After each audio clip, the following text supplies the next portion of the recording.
I feel nauseous, believe me. Never had a lot of shit come easy. Had to work hard, struggle just to be me. Had to and what was left over I put towards my dreaming.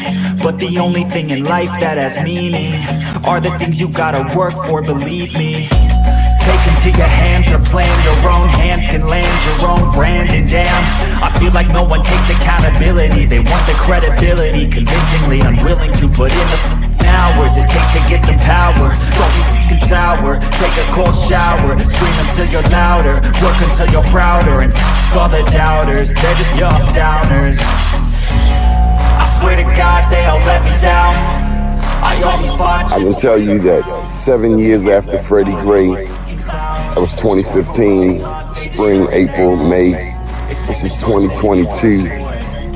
Communities like Sandtown, all we saw then and now in terms of investment was a renovated Western District police station and a new funeral home.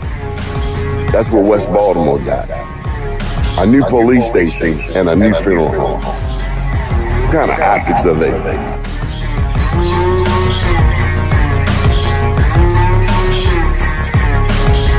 Was Freddie Gray any different than 1968 Baltimore riots? Dr. King's passing, killing, murder? Is it the same? No. I think, well, first of all, people who are being violent and burning, that's, you know, all that's the same.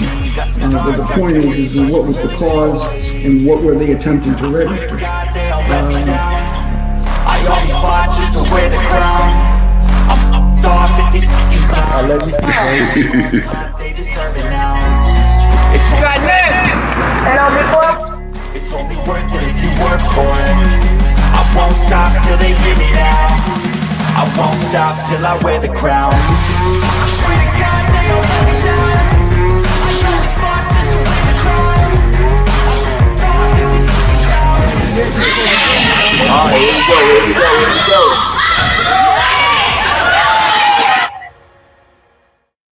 First name's Donnie, last name's Glover. In it to win it for the long haul, baby. Top of the morning to you. I hope that you are well. So, some of you know, many of you may not know, but I am the proud son of a funeral director and mortician. And let me not forget to acknowledge my mama, who, while I was a kid, thought that my daddy was in charge. As I got older, I realized that he worked for my mama. We have with us today funeral director and mortician extraordinaire and a colleague of my late dad's, the one and only, the incomparable Carlton Douglas. Good morning, Mr. Douglas. Good morning, nephew. What's up, man? Well, it is truly a pleasure to have you. For those who do not know, who is Carlton Douglas? Carlton Douglas is a licensed funeral director or mortician here in the state of Maryland, celebrating this year, Donnie, my 50th year as a licensee.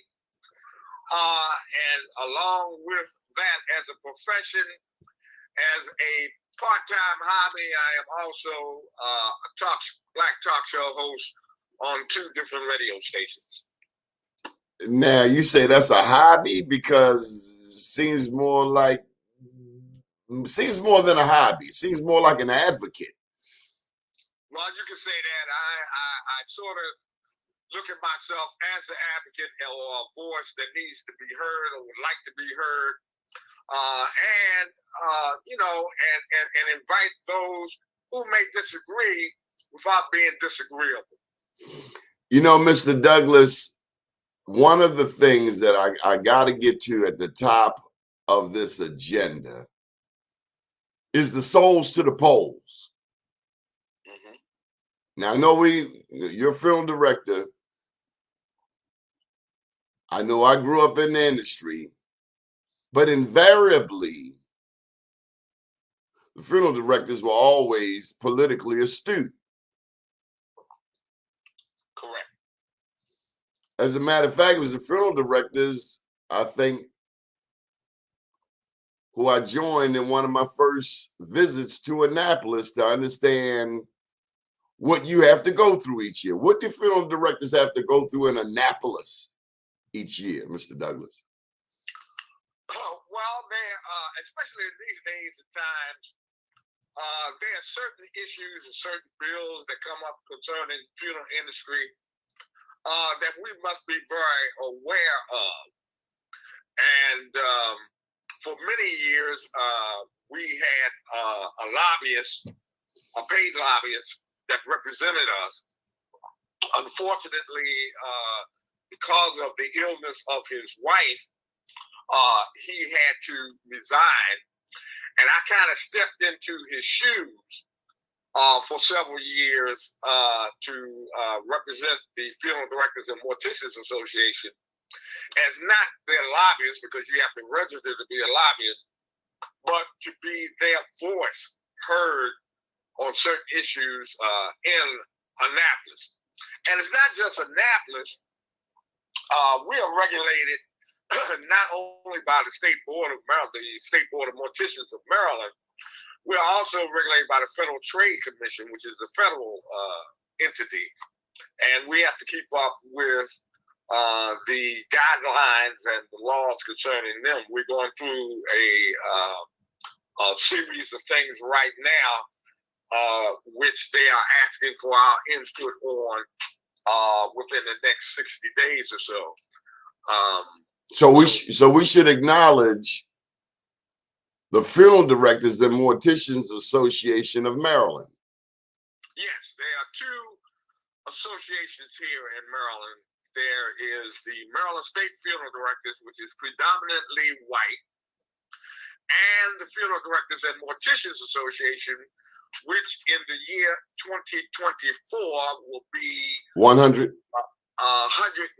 years old. I believe that's correct. No, 100. No. 04, yeah, 118. No, we started. No, I'm talking about in 2024. Oh.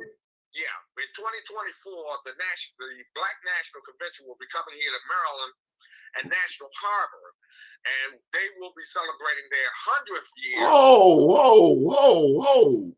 We will be celebrating our 120th year. Right, because the Maryland organization is older than the national. Correct. So let's just reiterate that point and explain to us what that means. Maryland's Black Funeral Directors Association is older than the National Black Funeral Directors Association. So that means that the Black undertakers in Maryland are top notch. Correct.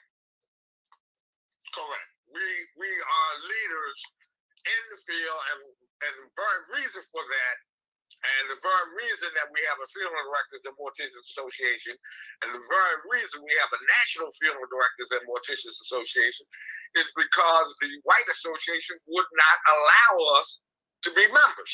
Oh, what? Because segregation.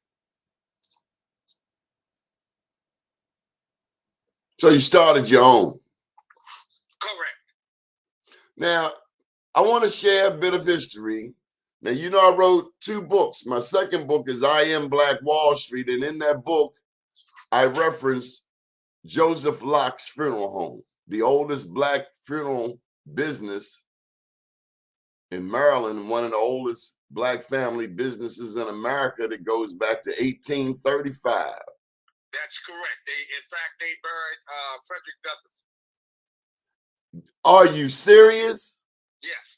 Cynthia Galmore never told me that. Yeah. In fact, I believe Cynthia still has the paperwork. Oh, man. Now I'm at to get her on the phone. Yeah, I believe she still had the bill or something showing, that the Locke's Funeral Home were in charge of taking care of that. Amazing. Mr. Douglas, Tell me about Black history in Baltimore. Black history in Baltimore, a lot of people, unfortunately, there are a lot of people who do not know their history. And when you talk about Baltimore, you just can't talk about Baltimore. You have to talk about the state of Maryland.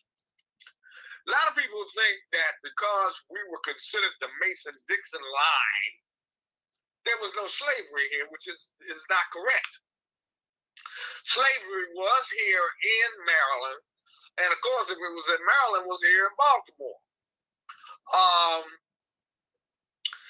But through the years, Baltimore blacks were strong in their political function. It took us a while, but we were, in fact, Donnie, it's so ironic. We just handled a memorial service for my very good friend, Wayne Young, who was the son of Dr. Elroy Young, who was the very first black bone specialist here in Baltimore. And while there, Mary Welcome came to the service, who is the daughter of the late Senator Berta Welcome.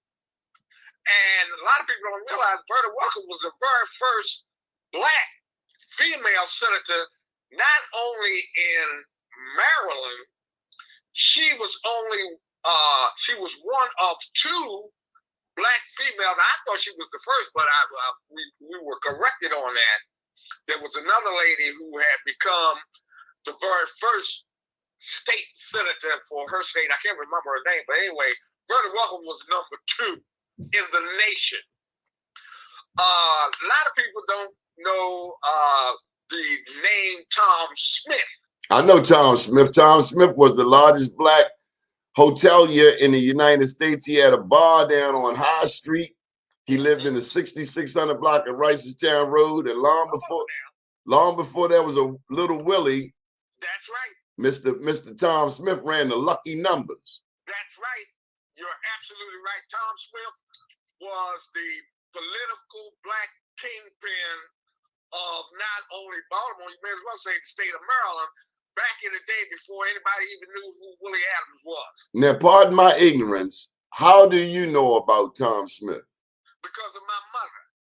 My mother, who, if she was still alive, would be 118 years old this year. And my father, who was politically astute. My father was one of the first black licensed realtors in the state. He and Fats Warren, who was Otis Warren's father, and some other gentlemen created the very first black real estate company in Baltimore, in fact, probably in the state of Maryland, which was called Five Star. And my father was very, very astute in politics. In fact, he was one of the few blacks that when George P. Mahoney ran for governor, and he tried to use the slogan, "Your home is your castle," and it backfired on him because the racists took that and flew with it, and they tried to tell him, "Don't use that slogan, take it down, or you're going to lose." And unfortunately, he didn't listen to him, and he lost. Now, I want you to take me back, if you will, to the year of the Great Baltimore Fire. That was 1904. That was the year that the Maryland Black Film Directors were founded. I want to ask you, do you know anything about the Great Fire of 1904?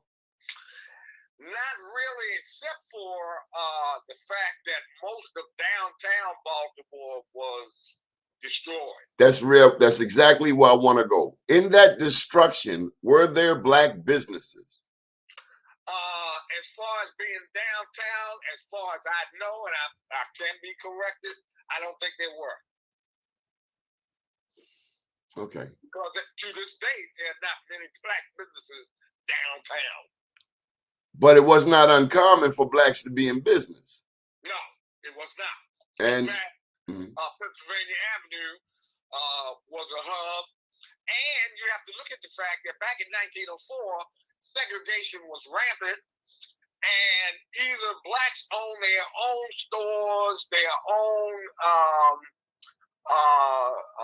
hotels, other venues, or the Jews were in the black neighborhoods owning them. So it was either the businesses were owned by Jews or blacks. How far have we come in terms of black business? Would you say we're a national leader in Baltimore for black business? We used to be, but we've dropped the ball a bit in my belief. I think the fact that when the harbor was first developed and constructed, when you went down to the harbor, I think there was only one or two black businesses in the harbor. You had the lady who had shuckers. That's right. I think her name was Miss Beverly. She moved down to Florida. Right. She had to pay $13,000 a month rent to be at the Inner Harbor. That's right, but that shows you how well her business did, because Beverly retired as a millionaire. She should have, but I still think they could have treated her better. Oh, absolutely. You know, this is a black city, and I don't think we should get crumbs. I don't think we should get what's doled out by somebody else. I think everybody should be able to eat and eat well. The problem is some people just greedy. You're right. So let's move up a bit. Let's come up to now. You know, I got some questions for you. I'm ready, if I can answer. Okay, I'll just say it. I think Joey Brown is a genius. You are absolutely correct. He's not only a genius, he's lucky. And I say that, and I know why you're saying that, because Joey is the first African-American owned crematory in Baltimore. But that would not have been possible had the facility that Joey owns not been in what is considered an industrial park, because that's the way the city has set up the governing or creating crematories in the city. You have to realize back in when I started this business in 1969, there were very few cremations, black or white. Of course, whites were more abundant in cremations than blacks. As of last year, is the first year that cremations outnumbered earth burials. Now, a lot of people had blamed us for it, and I'm talking about funeral services, funeral homes, morticians, because of the prices of funeral. That is not true. The basic reason is that the cemeteries' prices are through the roof. And I have people right now who have been owners of graves. For instance, and I'll name the cemetery, I don't have a problem with it. Arbutus Memorial Park. Oh no, my granddaddy out there. What's going on? My whole family is out there. Oh no, what happened? What's going on? Okay, let me explain to you. Arbutus Memorial Park. Oh my goodness. Arbutus Memorial Park, that was started by a white man. I believe his name was John Mitchell. He was a contractor. And for years, his son-in-law and his grandson ran it. And Arbutus became the elite cemetery for blacks to be buried in. It was the very first black memorial park here in the state of Maryland. Well, they sold it to SCI, which stands for Service Corporation International. Hold up. That's the conglomerate out of Texas. Correct. Which is the largest conglomerate of funeral homes and cemeteries, not only in the country. I may be correct in saying they're probably one of the largest in the world. And they don't tend to favor black funeral directors? No, they don't. Well, they are now, and I'll get to that. They are now, but we know who they are. They are not our friends. No, they're not. That's what Miss Dottie told me. You know, I love Miss Dottie. Miss Dottie said they are not our friends. No, they're not. They're not. And bless her soul. And you talk about Dottie Hector, I assume. No question. Yeah. What has happened is I now have clients who have owned graves in Arbutus since the 30s, which my family bought their plots in the 30s, who can no longer afford to be buried in Arbutus, even though they own the plot there, because they don't, they don't have the funds for the opening and closing or the vaults. So therefore, I have to wind up taking them to either a cheaper cemetery, even though they already own their own plot, or in certain cases, they may have to be cremated. Hold up. So my plot is no damn good. Your plot is good, but what you better do is go out there and pay for your opening and closing now, because that's the one thing that goes up every year. Wow. So, you know, one of our hosts said something, and I think this is a good time to throw it in there. Although it's debatable, but he says, and this is Michael Haney Sr., I'm sure you know his family.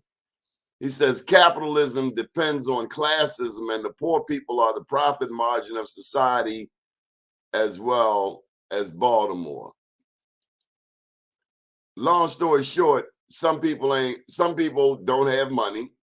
And when you don't have money, when your money funny, a funeral, it seems like it's not going to be your best option.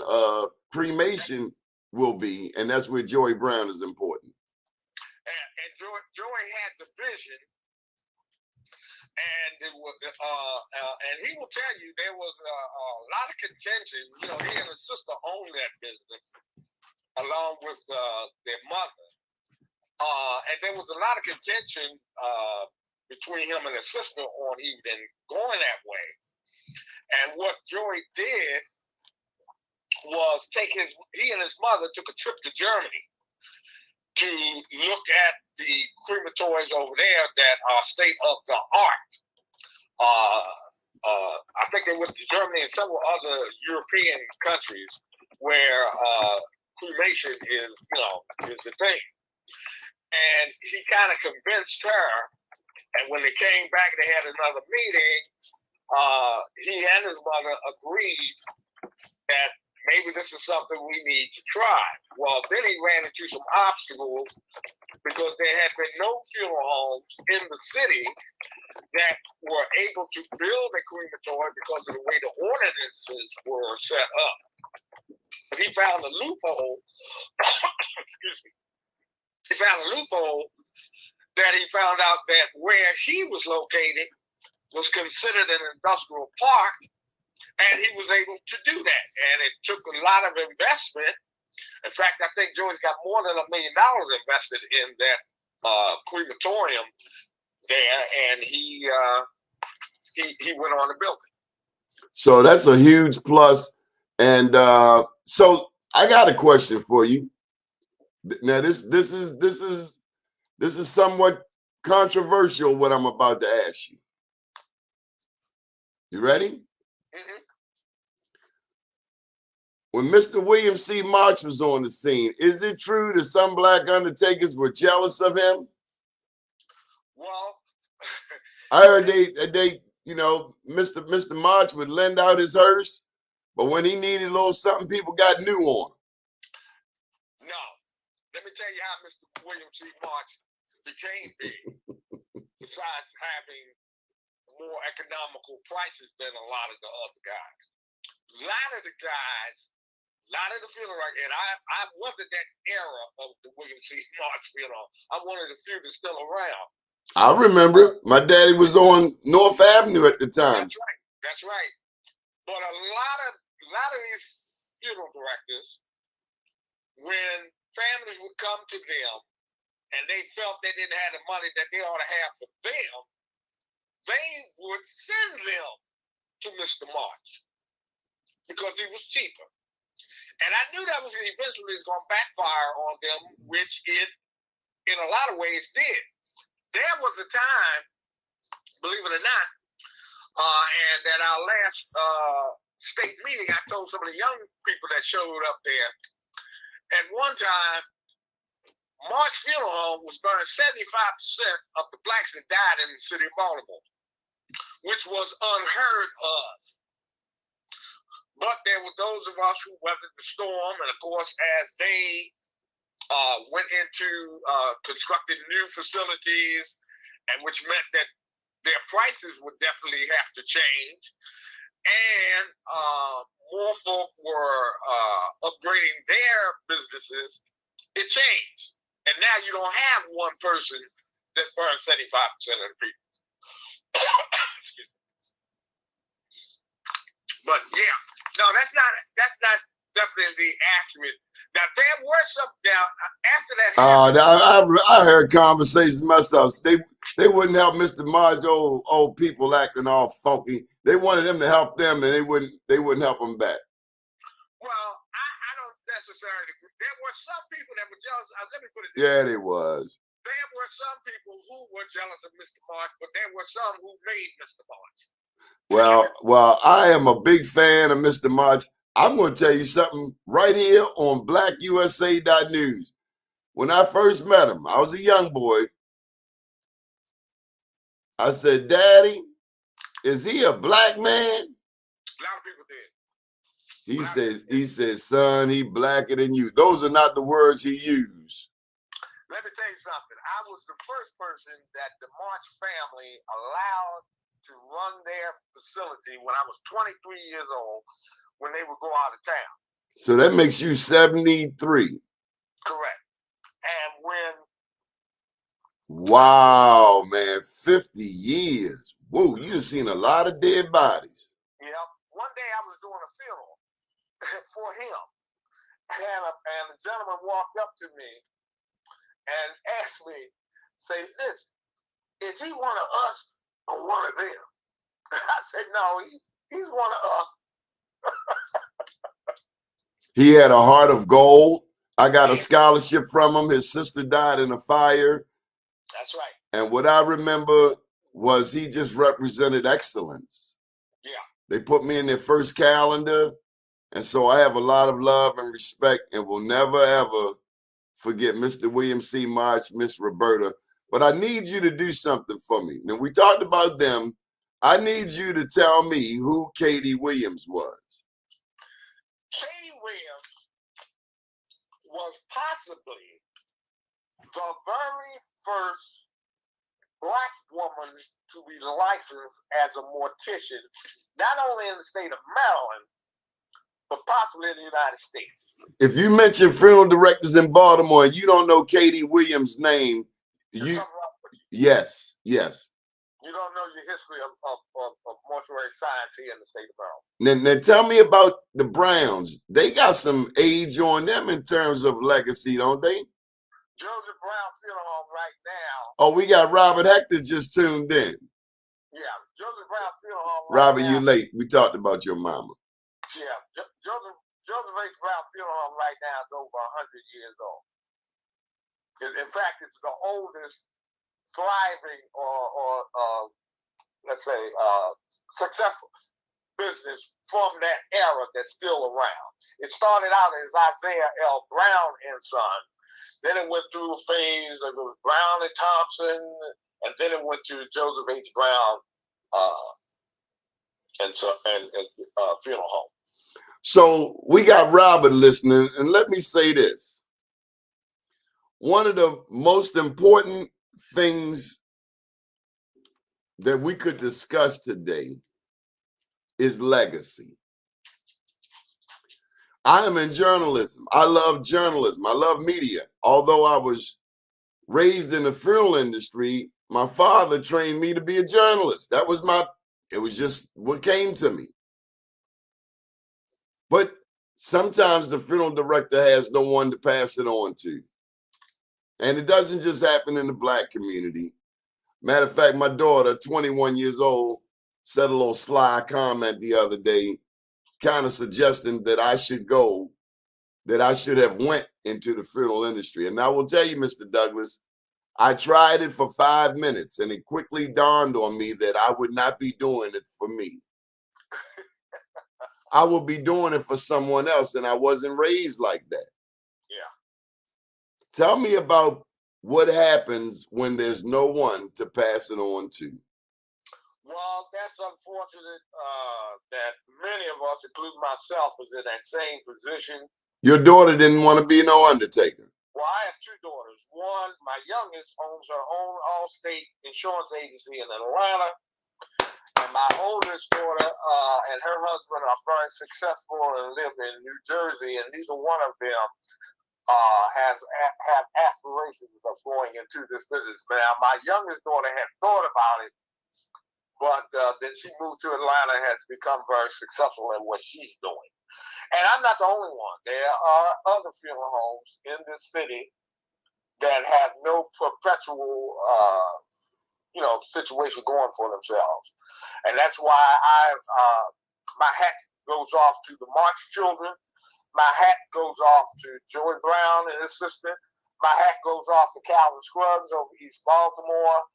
My hat goes off to Vaughn Green's daughter. Al Wiley passed it to Brandon. Brandon, yeah. Brandon is what, the youngest licensed mortician in the state's history? No, he's not. Who's the youngest mortician in the state's history was Marshall P. Hayes. Okay. A lot of history. I gotta say this. That since we do have Robert listening, Dottie Hector is a classic reminder. You're gonna like this, Mr. Douglas.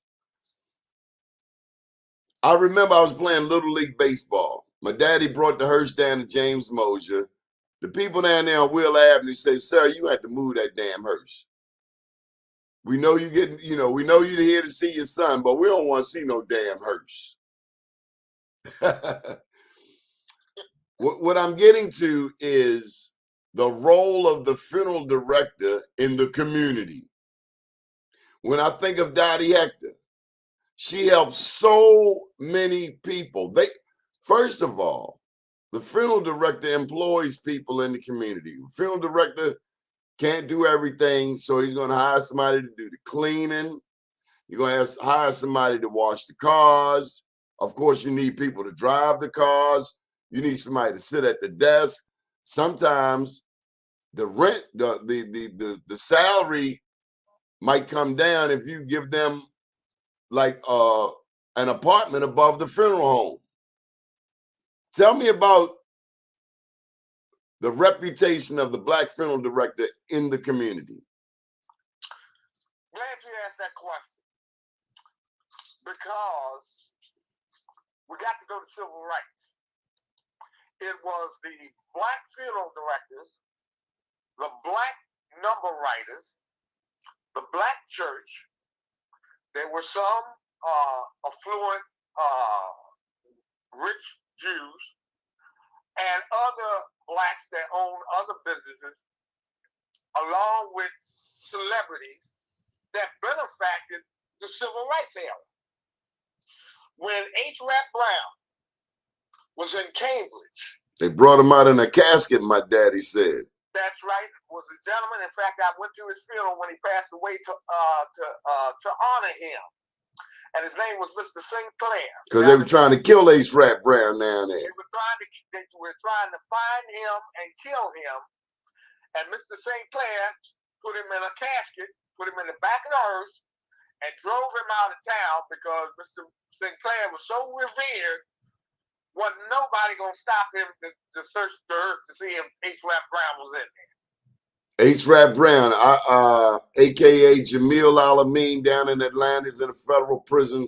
I played basketball with him, attended his mosque down there in Atlanta, Southwest. Okay. Wonderful person. Wonderful person. Yeah. So that gives you some history of the Black funeral homes in their particular position in history when it came to civil rights. And it was the black funeral. A lot of people don't realize a lot of black churches started in black funeral homes. Churches started in funeral homes. That's correct. I don't doubt it. So look, from Robert Hector, he said, ask Carlton, was it hard for black women in the 60s and 70s to get in the funeral service? Absolutely correct. And Robert, I hope you're listening. I started my apprenticeship in 1970. At that time, there was only, and she didn't start until a little after me. We came along about the same time, but in fact, Robert Hector's wife, Denise Hector, was one of the first females to be doing her apprenticeship along the time that I did. Now, before her, I don't believe any female had really done an apprenticeship to become a mortician, except for I'm trying to think. She had a funeral home on Hilton and North Ave. Alicia McCrimmon. Now, Penny's mama. Right. Now, The lady with the big red hair. Correct. She said, now, you look just like your father. When you think of the women of Baltimore, when you think of Baltimore, Aletha McCrimmon was a serious businesswoman. I had never met a woman funeral director, and she wasn't scared of I mean, because even as a little kid, you knew some people were scared of dead bodies, but she was a gangster. She was a boss. Yeah, she ain't play. Alicia was a graduate of the School of Embalming, which was one of only 2 black embalming schools in the country, which neither one of them exists anymore. That wasn't Gupton Jones? No, Gupton Jones is not black owned. Gupton Jones is white. Yes. Now, before Alicia, Maryland had probably more female that owned funeral homes in the country. I'm going back to Helen Howard, Katie Williams, Zora Ellickson, Ida Bailey. There were many, but these ladies, now with the exception of Katie Williams, these ladies wind up, Miss Ringo, Sis Ringo, who your daddy was embalming for when she passed away. Miss Ringo, she had a quarter in her ear. That's right. She was up on Carey Street, 1700 block. She always pulled a quarter out of her ear and gave it to me. I'm like, that's right. Who was the lady? Who was the lady with the blue hair? With the blue hair. Wasn't that Ringo? Yeah, she had bluish gray hair. Yeah, they used to put that blue rinse in their hair. They don't do that no more, do they? Very few ladies do that anymore. I thought she got blue hair. These ladies wind up running funeral homes because their husbands passed away and they inherited the business and got licensed through the board at that time. Oh, listen, the peanut gallery that sent in another name, Alice Teresa Bazemore Mans. That's correct. That was Zora Ellickson's daughter, and she just passed away this year. In fact, I was with her not too long before she passed away at her family picnic. The family invited me to the picnic, and a little over a month before that, I actually had lunch with her at her home. Yeah, that is true. She was a part of those ladies. In fact, that Robert A. Elliott, that was a great grandfather, I think. That was Robert A. Elliott and daughter. And after Mr. Elliott died, every successor that kept that business alive was a woman till the day they closed their doors. One thing Robert noted was that going back to the women and the challenges that they had, black men were sexist towards black women. Correct. Robert wrote that instead of doing the apprenticeship, she was raking leaves. Raking leaves. In other words, you know, it's easy now. This 2022. We look back on the progress that has been made. We look at our race. We look at white people. We look at others. I'm just saying that there were some black men along this road who are not kind to black women in the professional realm, whether it's education, whether it's the funeral business. If God has blessed you,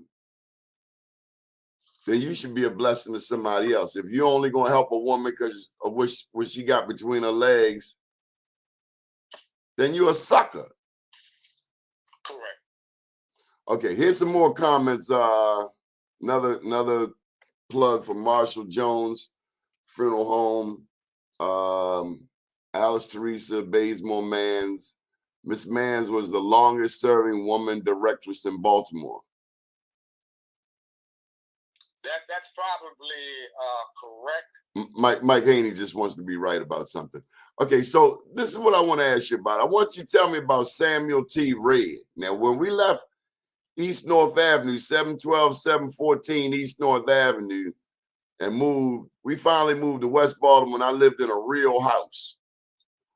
The Reds moved into 712, 714. Sam Red, Miss Gwen Red, God rest her, she just went home not long ago. Yeah. As well as the 6 kids. Right. Tell me about Samuel T. Red. Well, you can't talk about Samuel T. Red unless you mention the name Charles R. Law, which your father did his apprenticeship with. So tell me about Charlie Law. Yeah, during the era of Charles Law turned out more licensed morticians and funeral directors than any other black firm in Baltimore until modern times. Samuel T. Red was, at the time that Charlie died, was still doing what was called, they used to say, Sam was doing an eternal apprenticeship because he had been apprenticed with Charlie for years. And it wasn't until after Charlie died and Arlington Phillips, who was also an apprentice of Charlie Law, was on the board, and Sam managed to get his license. Yes, Mrs. Red kept the business going for many years after her husband Samuel T. passed away. Which is kind of rare, right? Well, I know women took it over. They took over husband's funeral homes, but right. She did it for a long time. Yeah, she did it. She did it for a long time. I think Sam died like in the early 70s. Yeah, I went to his funeral. I remember they was talking smack. I was about to smack somebody at Mr. Red's funeral. Yeah. They was talking mad trash. I was like, why you ain't say it while he was alive? Yeah. Don't mess with Mr. Red. That was my friend. That was my buddy. I heard somebody. Let me get back to Charlie Law, because there's a lot of history about Charlie Law that a lot of people don't realize. Charles Law was a very educated guy. He came from out of the Midwest, from Illinois, if I'm not incorrect. Mr. Adams, when he came here, he did his apprenticeship under an old establishment, one of the most well-known establishments in East Baltimore by the name of Rob Young. Rob Young was in a funeral home that buried Chick Webb when Chick Webb passed away, this renowned band leader. And Charlie was doing his apprenticeship at the time. Well, as the story goes, and I'm getting this from the old timers that were around at that time, the day of the funeral, Charlie was a little inebriated. And, I mean, not Charlie, Rob Young was a little inebriated. And Charlie was on the funeral. And to this day, a lot of people don't realize, but Chick Webb had the largest funeral that has ever been in Baltimore City. I don't care who you name. I don't care how big the church was when Elijah Cummings died.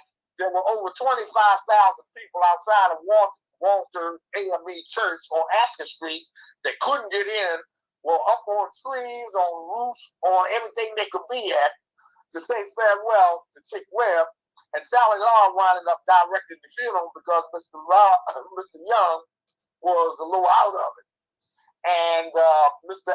Adams, the word is that Mr. Adams bankrolled Mr. Law into business, and that's how he got started in the 800 block of Madison Avenue. 802 Madison Avenue. I go by there today, Uncle Carlton, and just stand there and remember and reminisce on those days. The blue and white Cadillacs had a blue and white theme. I also remember they had on the wall, "Master of my fate, captain of my soul." Invictus. Okay, so let's talk about you a tad. Weren't you in The Wire? Yeah, when I had my facility on McCullough Street, we did The Wire for like 3 years. In fact, my wife was in one of the scenes. Yeah, but we met Idris Elba and some of the many other actors that have gone on. Michael B. Jordan, in fact, was in The Wire. Many of The Wire actors have gone on to greatness since The Wire. Mr. Douglas, what happens when you see a young man 20 years old on your slab? It makes me very, very sad, not only for the family, but the fact that who knows what future this young man could have had. He could have been the person that found the cure for cancer. He could have been the next African-American president of the United States. He could have been the next black senator, which I am pushing for right now, United States Senator representing the state of Maryland. That should be Angela also Brooks, correct? Well, I'm not saying who it should be. Yeah, it should be Angela also Brooks. She came out early for Westmore. We have not had a black U.S. senator. Hey, look, we come to get it all now. And let me say this. The political progress of today is because of people like you and my daddy and all our parents who out there fighting way back when. So let me just ask you, what do you think of the first black governor of the state of Maryland in 238 years? Well, I will tell you this, that I was the first black talk show host that endorsed him on air. I think West is a great credit to the state of Maryland, also to the Democratic Party. I'm unapologetically a Democrat, will die a Democrat. I don't agree with everything the Democrats do. However, I think right now they're the better party for the people. Okay. Well, I'll tell you that I voted for a couple of Republicans, and Coppin got money it never got before. When early first ran, I voted for him. I was in his camp. Second time, I got out his camp. Second time, me too. That thing was going down. Yeah, it was. Plus, Mike Steele had jumped ship. He was running for Senate. That thing had fallen. The wheels had come off the cart. You're right. You're absolutely right. Yeah. But I think we're looking at great things from West. I just hope we surround him with the best people that he can. And with Westmore and Adrian Jones being Speaker of the House, and we've got some others down there that are looking out for the best interests of the people, I'm sure that Baltimore is going to get a lift, and the state of Maryland, if Baltimore is lifted, that is for the betterment of the state of Maryland. But we have to go to Annapolis. Mr. Douglas, one thing my daddy made very important is we have to go to Annapolis. C.D. Witherspoon. I'll never forget young C.D. in his early days would catch the bus to Annapolis every day of a 90-day session. I couldn't do it. But I'm going to get there by car. But we have to go to Annapolis. We have to be there. You're right. the funeral directors gave me my first lesson in political advocacy just watching my dad. Boy, we got to go to Annapolis. We got to go see Larry Young. We got to go see this person. We got to see that person. And so the black funeral directors put a lot of people in the business, politicians in the office. Correct. Okay, well, any final thoughts before we get up out of here? This has been, you know, we got to come over there and get you so we can get your visuals on here. You know, people want to see your magical smile. Any thoughts, anything we didn't cover that you want to talk about? Well, I think he just about covered everything, except I want to say this.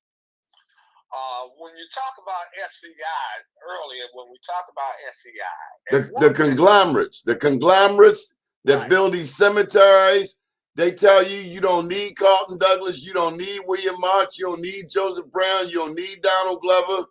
We'll embalm you in the back. You don't need them black undertakers. Them conglomerates are the damn devil. That is correct. And what I was about to say is that 50 years ago, when I came into this business, which was 53 years ago, because I started in this business in 1969, there was no white funeral homes other than maybe Luther Haight out in Sykesville area that were burying blacks, and maybe a few in some areas like up in Cumberland and Wrightstown Road, Eckhart, those few. But on a whole, white funeral homes did not want black patrons. They are now hiring black staffs. Okay, that just shows you how stupid racism is, how much money they missed out being stupid. And now you want us. So that's why we got to step up so our people don't have to experience that type of second-class treatment from anyone, especially some old funky person who should have been nice. You're right. You're right. And the other fact is that so people can hate on Mr. March, they can hate on Von Green, but you better take care of what you got, because there was a time when we didn't have it. And if other people had it that way, they wouldn't want us to have anything, including a black crematory. Go Joey Brown. That's right. You're absolutely right. And what we have to realize is that dollars are green.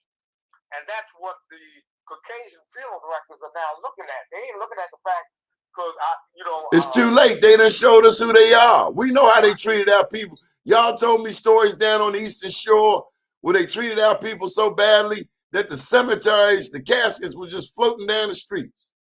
That's right. Well, I went to school down at UMES, so I can tell you a whole bunch of stories about that. Y'all told me graves was just, they weren't taking care of the cemeteries, and graves were floating down the street. And the other thing we need to look at is the fact that, hey, they want our business. Well, guess what? We need to start gearing our business to want some of their business. Ooh, well, I know you done got some white addicts on your slab. A few. Because they everywhere around here. They falling out in dumpsters. Yeah. They're very few. Yeah, because that fentanyl is taking everybody out. Yeah, it is. And it's getting cold, so now the homeless who've been getting high all summer, now they cold and they get ready to burn some fires. Hello. Mr. Carlton Douglas, I have one last question for you. Well, before you do, Donnie, I want to thank you. Oh, you might want to wait till I ask you this question. All right, go ahead. Who is the greatest mortician that ever lived? That ever lived? Damn right. That's hard for me to say. You done took too long. It's Donald Edward Glover, man. Come on now. They said my daddy somebody got hit with a shotgun, got half their head blowed off. He could put them back together, make them look presentable. You're right. And I thank you for the honor that when he passed away, you entrusted your father to me. Well, there are rules in our family, and you don't break the rules. There's a code, and that's what I learned from you, Mr. Vernon Bailey, Mr. Joe Brown. There's a code. There's a code. Just, hey, don't mess with the money. You know, I'm gonna leave you with a funny, Mr. Carlton, Uncle Carlton. My daddy took me to Lamel one day. I was in the 7th or 8th grade. The year was 77 to 79. No, I would say 78. I say, Daddy, you can let me off at the corner, Gwynns Falls and Gwynns Falls and Dukeland. Now, I told you he done took me to, now I've loved going to school in the limo, but this day he had a funeral. He took me to school in the hearse. I said, you can let me out right here at Gwynns Falls and Dukeland. He said, oh no. He drove me up to the door. I just thought that was cruel. Well, let me say this to you, Donnie. First of all, I want to thank you for having me as your guest on your show. Wish you much success on your show, although I think that was already evident because you've been a part of Black Talk Radio for many, many years, way before I was. I remember you, Mr. Bailey, and them came down to Radio 1 on St. Paul Street. That's right. I got the picture. Well, I'm going to tell you, who got me started in radio was tall, lean Larry Dean at WEAA when they first started and put me on in 1978, not too long after WEAA started. And it was supposed to be only a 6 week junction. And I wound up being on there for 6 months. Larry Dean. I vaguely remember him. I remember Al Stewart more. Yeah. Well, Al and Kwesi were kind of running things at the time, but Larry Dean was their main function, especially of running that, helping to run that station. Mr. Larry Gibson just was on this show and he talked about Kwesi was over at WEBB. That's right. He didn't like it. And he said he's going to leave and start his own station at Morgan State. That's right. He was working at EBB when he decided, when Morgan started the communications department, to go there and get into it. I remember when he and Naomi Durant, that's how I got to know both of them, because Diamond Jim Sears was the manager at EBB at that time when the station was owned by James Brown. I remember Mr. Sampson. He's the one who let me in. Henry Sampson. Mr. Henry Sampson. That's correct. Right there in the junction. Uncle Carlton, it's truly a pleasure. I hope not to have to call you anytime soon. But thank you for me to be with you, John. Oh, you know what? We are remiss. We are remiss. We are remiss. We did not say a particular name. We didn't mention radio. Now, you out there at Radio 1, I think don't make Uncle Frank come visit you tonight. Who you talking about, Frank Conaway? Please say a word about him. I bet you don't know none of his rhymes. Hey, Frank had so many, man. but if it wasn't for Frank Conaway, I would not still be on the air today. I am the inheritor. I am the last of some of the original people that started with the Frank Conaway show. It is now the Frank M. Conaway Sr. and Al show. And if he tell you, if he put you on an assignment, Mr. Carlton, I want you to do such and such, and I will pay you, and he tell you your check will be in the mail tomorrow, your check will be in your mailbox tomorrow. That's absolutely right. That's Frank Conaway, a man of his word. Yep. He ain't play with your money. I had a legal problem one time and was a little short on the money, and Frank was with me when we went to the lawyer's office, and Frank wrote the check right there to help me out. We love Uncle Frank. Yep.